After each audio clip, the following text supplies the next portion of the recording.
ஒரு போர தொடங்குறதுக்கு முன்னாடி ஒரு கமாண்டரோட மனசுல என்ன ஓடும்? அவனோட ஒரே ஒரு வரி. வெறும் ஒரே ஒரு வரி அவனோட மொத்த மைண்ட் செட்டையும் நமக்கு காட்டி கொடுத்துடும். அப்படிதான் பகவத்கீதையில துரியோதனன் பேசுற ஒரு ஸ்லோகத்துக்குள்ள ஒரு பெரிய சைக்கலாஜிக்கல் சீக்ரெட்டே ஒளிஞ்சிருக்கு.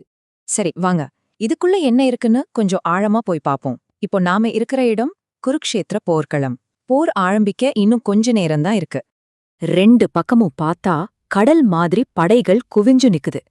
கௌரவ படையோட தளபதி துரியோதனன் எதிர்த்தாப்புல நிக்கிற பாண்டவ படையோட அமைப்ப அப்படியே ஒரு பார்வை பார்த்துக்கிட்டே தன்னோட குரு துரோணர் கிட்ட போறான். அப்போ அவன் பேசுற வார்த்தைகள் ஏதோ குருவுக்கு வணக்கம் சொல்றது மாதிரி இல்ல. அது அவனோட மனசுக்குள்ள நடந்துட்டு இருந்த ஒரு ஸ்ட்ராட்டஜிக் அனாலிசிஸோட வெளிப்பாடு. அப்போ அவன் அப்படி என்னதான் பார்த்தான்? அவனோட மனசுக்கூட என்ன ஓடிட்டு இருந்துச்சு? வாங்க, இந்த கேள்விக்கான பதில தான் நாம இன்னைக்கு தேட போறோம்.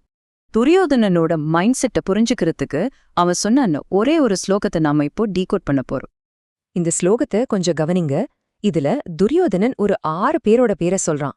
இது ஏதோ சும்மா ஒரு லிஸ்ட் கிடையாது. இந்த ஒவ்வொரு பேருக்கு பின்னாலையும் ஒரு ஆழமான காரணம் இருக்கு. சொல்லப்போனா இது அவனோட மனசுக்குள்ள இருந்த பயத்தோட ஒரு தெளிவான மேப் மாதிரி. ஓகே, இப்போ அந்த லிஸ்ட்ல இருந்த ஒவ்வொரு பேரும் துரியோதனனுக்கு எதை உணர்த்துச்சு, அவனோட பார்வையில அது என்ன மாதிரியான அச்சுறுத்தலா இருந்துச்சுன்னு ஒண்ணா பார்க்கலாம். அந்த லிஸ்ட்ல பேர் திருஷ்டகேது. இவன் யாருன்னா சேதி நாட்டோட ராஜா. இன்னும் சொல்ல போனா கிருஷ்ணரோட பரம எதிரியான சிசுபாலனோட பையன். இப்போ துரியோதனனோட பாயிண்ட் ஆஃப் வியூல இருந்து யோசிச்சு பாருங்க. இது வெறும் ஒரு வீரனோட பலம் இல்ல, இது ஒரு முழு ராஜ்யத்தோட பலம். தன் அப்பாவோட சாவுக்கு காரணமான கிருஷ்ணர் இருக்கிற பக்கம் சேராம பாண்டவர்கள் பக்கம் திருஷ்டகேது சேர்ந்தது துரியோதனனுக்கு ஒரு பெரிய பொலிட்டிக்கல் அண்ட் மிலிட்டரி செட்பேக். அந்த சேதி நாட்டு படைங்கிறது சும்மா இல்ல, அது ஒரு பெரிய த்ரெட். அடுத்து 2வது பேர் சேகிதானன். இவன் யாருனா கிருஷ்ணரோட சொந்த குலமான விருஷ்ணி குலத்தை சேர்ந்த ஒரு பெரிய வீரன்.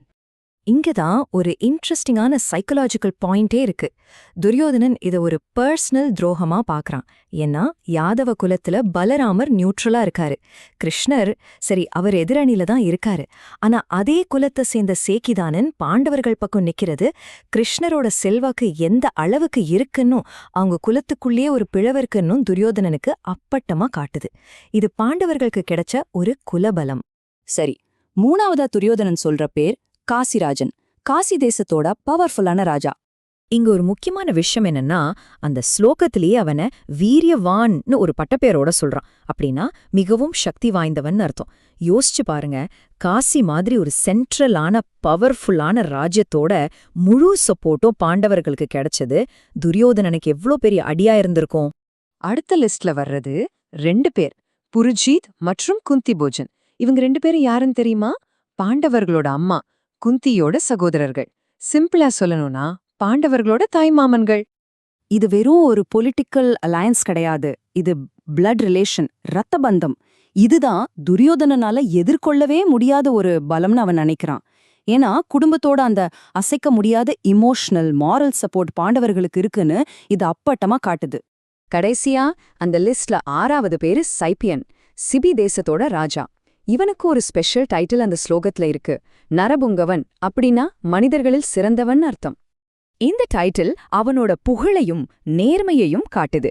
இது மாதிரி மதிக்கப்படுற பெரிய மனிதர்களோட சப்போர்ட் பாண்டவர்கள் பக்கம் இருக்கிறப்போ மத்தவங்களுக்கு ஓ அப்போ தர்மம் அவங்க பக்கம்தான் இருக்குன்னு ஒரு நம்பிக்கை வரும் இல்லையா?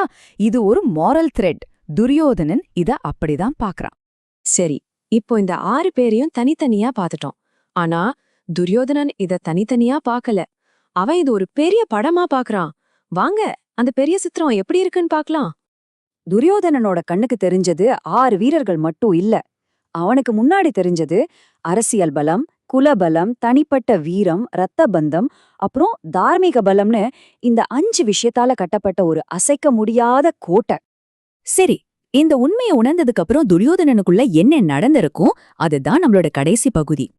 பாருங்க, இந்த ஒரே ஒரு ஸ்லோகம் வெறும் ஆட்கள் லிஸ்ட தாண்டி துரியோதனனோட ஷார்ப்பான ஸ்ட்ராட்டஜிக் மைண்டையும் அவனோட உள்ளுக்குள்ள இருந்த கவலைகளையும், ஏன் கௌரவ படைக்குள்ளேயே வந்த முதல் நடுக்கத்தையும் நமக்கு அப்படியே படம் பிடிச்சு காட்டுது. ஆமா, துரியோதனன் கண்டிப்பா ஒரு திறமையான ஸ்ட்ராட்டஜிஸ்ட். எதிரியோட பலத்தை ரொம்ப துல்லியமா எடை போடுறான். அந்த நிமிஷத்துல நிஜமான போர் ஆரம்பிக்கிறதுக்கு முன்னாடியே அவனோட மனசுல சந்தேகத்தோட முதல் விதை விழுந்துடுது. இந்த ஸ்லோகம் போர்க்களத்துல ஒரு ராஜாவோட மனசுல எழுந்த முதல் பயத்தோட ஒரு பவர்ஃபுல் ரெக்கார்ட். சொல்லப்போனா இதுதான் அவனோட முதல் தோல்வி. மனதளவுல அவன் தோத்துட்டான். ஒரே ஒரு ஸ்லோகம், 6 பெயர்கள். ஒரு பெரிய சாம்ராஜ்யம் சரிஞ்சு விழறதுக்கு முன்னாடி கேட்ட முதல் சந்தேகத்தோட எதிரொலி. யோசிச்சு பாருங்க, சில வார்த்தைகளுக்குள்ள எவ்வளவு பெரிய அர்த்தங்கள் ஒளிஞ்சிருக்குன்னு.